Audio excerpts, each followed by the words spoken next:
Dans cette vidéo, on va parler d'une scie circulaire plutôt bon marché.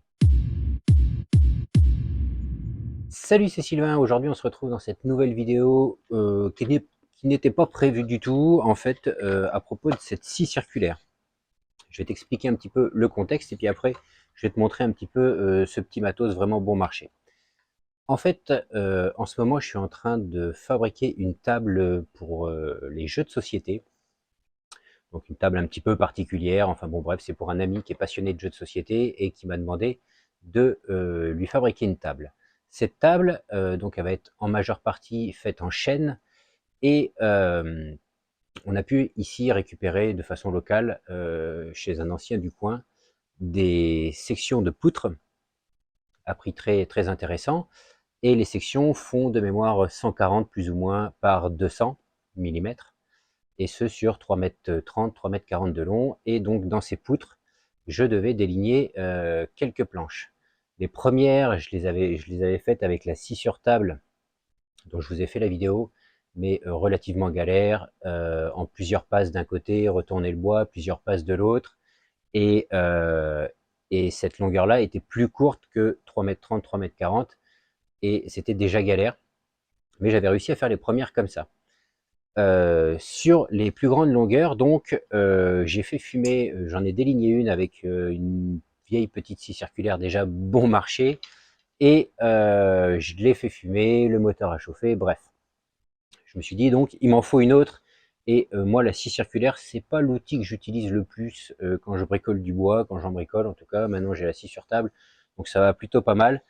Et là je me suis dit je vais racheter une petite scie circulaire bon marché, et je vais déligner mes planches, pareil, en coupant un peu d'un côté, un peu de l'autre, et je vais essayer de me débrouiller comme ça, un coup de scie sabre au milieu pour finir, etc.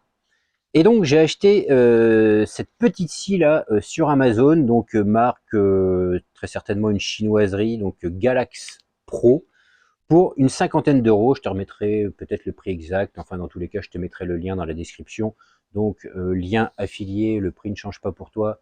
Moi je touche potentiellement une petite commission si tu achètes via ce lien. Voilà. Et je me suis dit, eh bien je vais la mettre à l'épreuve des réceptions. Donc des réceptions, je l'ai mis à l'épreuve. Je vais te montrer ça juste après. Donc qu'est-ce qu'elle a de particulier? Pas grand chose, hein, cette scie. Donc je te prends ici 5500 tours, 1400 watts, diamètre de lame 185 pardon. Donc c'est livré avec deux lames. Ici il y a la 24 dedans, et ici il y a la boîte. Donc les deux lames sont dans la même boîte, et l'autre fait 48 dents. Donc plus tu as dedans et plus tu vas aller couper du panneau, et moins tu as dedans, disons, et plus tu vas aller couper du bois brut, du vrai bois, quoi. Donc c'est livré avec deux lames, c'est livré avec un petit guide parallèle tout basique, une clé Allen pour serrer la lame, et voilà, tout ça dans un petit carton comme celui-ci. Hop, voilà, tout basique, il n'y a rien de plus, hein. Donc j'avais pas envie d'investir des 100 et des 1000 dans une scie circulaire, d'autant que je n'utilise pas vraiment trop ce genre d'outil. Globalement tout est métal, sauf ici le petit protège-lame qui lui est en plastique. Ici on a un petit laser, alors je sais pas, qui marche plus, si ça se trouve je l'ai laissé allumer en fait. Je m'en suis servi à réception, et donc le laser lui il marche à pile, donc il va falloir que je regarde. Ah si, ça y est, voilà, peut-être que tu vas le voir. Hop, je le passe devant l'objectif. Donc petit laser qui marche à pile. Donc le laser tu peux le régler, ici tu as deux vis, une de chaque côté, donc tu desserres d'un côté, tu resserres de l'autre, et tu peux ajuster ton petit laser. Bon, petit gadget qui peut dépanner. Profondeur de coupe 62 mm, et à 45, je ne sais plus. 46 mm à 45. Donc 62 mm pour déligner des poutres qui faisaient 140 de haut, 60 et 60 au mieux ça fait 124, enfin 62 plus 62 au mieux ça fait 124. Et donc après j'ai mis un coup de scie sabre pour finir. De toute façon ces plantes vont être dégauchées, rabotées, et on verra plus grand chose. Donc pour la première, pour le premier test, donc j'ai monté la lame 24 dents. Je me suis dit je vais y aller doucement, je vais y aller en deux passes du premier côté, c'est-à-dire j'avais réglé la profondeur de coupe plutôt aux alentours de 30 mm. et ça s'est plutôt bien passé. Deuxième coupe au maximum, donc 62, j'ai pas mesuré à l'exactitude. Deuxième coupe, elle n'a pas bronché, ça s'est bien passé. Le moteur n'avait pas chauffé, donc tu sais, quand un moteur chauffe, hein, si tu as déjà eu l'occasion de sentir ça, ça a une odeur particulière, l'électroportatif, même les moteurs industriels, ça, cette odeur particulière de chaud. Et donc, pour faire le deuxième côté de ma poutre, je me suis carrément mis à fond, et j'y suis allé directement à 60 ou 62 mm de profondeur, et ça a marché.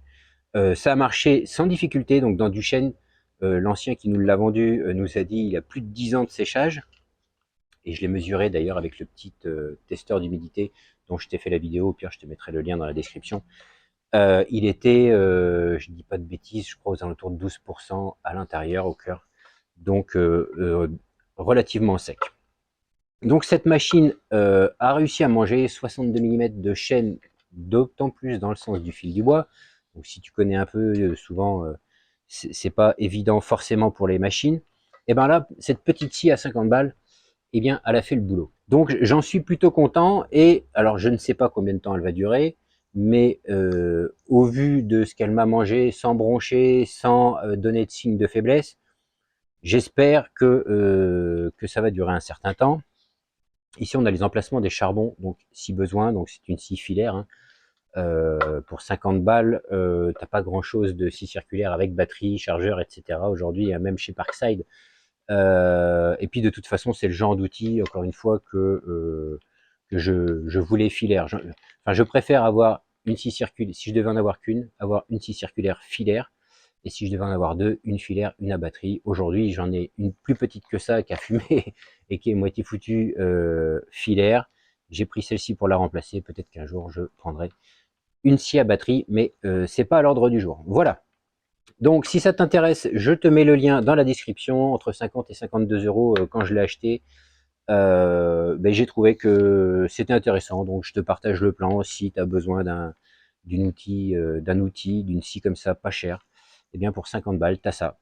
Et à mon avis, ça fonctionne pas trop mal, pour le prix en tout cas. Sur ce, je te laisse là-dessus. N'hésite pas à mettre le petit pouce, à t'abonner. Je te dis à la prochaine. Salut!